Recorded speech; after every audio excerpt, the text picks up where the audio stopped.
এটা তো দিতে হবে, মা এটা তো ফেলতে পারবে না, যতই দাম হোক। এটাই বলছি, যতই দাম হোক তুমি ফেলতে পারবে না। দুটো মেয়েকে দিয়ে অনুষ্ঠানে 122 জন পদপিষ্ট হয়ে মারা গেছে, তাদের আত্মার প্রতি আমরা শ্রদ্ধা জানালাম, 1 মিনিট নীরবতা পালন করলাম, মোমবাতি জ্বালিয়ে তাদের প্রতি শ্রদ্ধা জানালাম। এটা যেমন একটা দিক, আর একটা দিক হচ্ছে উত্তরপ্রদেশ সরকার এত বড় একটা পদপিষ্ট হয়ে যে মারা গেল, তাদের যে সুরক্ষা দিতে যে তারা ব্যর্থ। মাঝে শুধু বলে যে উত্তরপ্রদেশ সরকার নিয়ে গর্ব করে, কিন্তু আজকে চোখে আঙুল দিয়ে দেখিয়ে দিল যে উত্তরপ্রদেশ সরকার কত ব্যর্থ। তাই আজকের দিনে আমরা বিরাট কিছু তাদেরকে করছিলাম যে বাংলাকে যারা বিভিন্নভাবে বাংলাকে ছোট করে, বাংলাকে যারা বিভিন্নভাবে অপমান করে, আমরা আজকের দিনে তাদের অন্যরকম প্রচার দিচ্ছি না, শুধু বলছি যে এত বড় একটা যে এত মানুষ যে মারা গেল, উত্তরপ্রদেশ সরকার কোথাও সুরক্ষা দিতে ব্যর্থ।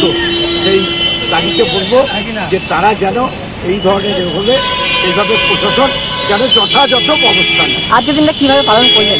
আজকে ওই সেই বিদায়ী আত্মাদের প্রতি আমরা একদিন নীরবতা পালন করলাম, মোমবাতি জ্বালিয়ে তাদেরকে স্মরণ করলাম, তাদের মনন করলাম, তাদের শ্রদ্ধা জানালাম।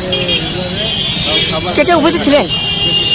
মাননীয় কৃষ্ণচন্দ্র সাঁতরা আমাদের জেলা পরিষদের সহ সভাধিপতি, পঞ্চায়েত সমিতির সভাপতি শিশির সরকার, কাকুলি রায়দানাজি সহসভাপতি, টাউনের সভাপতি আমাদের প্রদীপ সিংহ রায়, কাউন্সিলর তুষার কাঠপা থেকে আরম্ভ করে, রাম দলিল থেকে আরম্ভ করে, হাসনাত আলী থেকে আরম্ভ করে, সোমা পণ্ডিত থেকে আরম্ভ করে, সঞ্জয় দাস থেকে আরম্ভ করে বিভিন্ন ওয়ার্ডের কাউন্সিলররা, বিভিন্ন ওয়ার্ড সভাপতিরা, আমাদের শফিকুর আলম আছে আইনটিউসি রে, টোটো অটো থেকে আরম্ভ করে আমাদের যেসব আমাদের নেতৃত্বরা কর্মীরা সকলের মিলে থেকে মায়েরা, মহিলা তৃণমূল কংগ্রেসে আমার অনেক মায়েরা হচ্ছিল, সকলের থেকে আজকের দিনটা আমরা তাদের শ্রদ্ধা জানাই। কোন জায়গা এটা?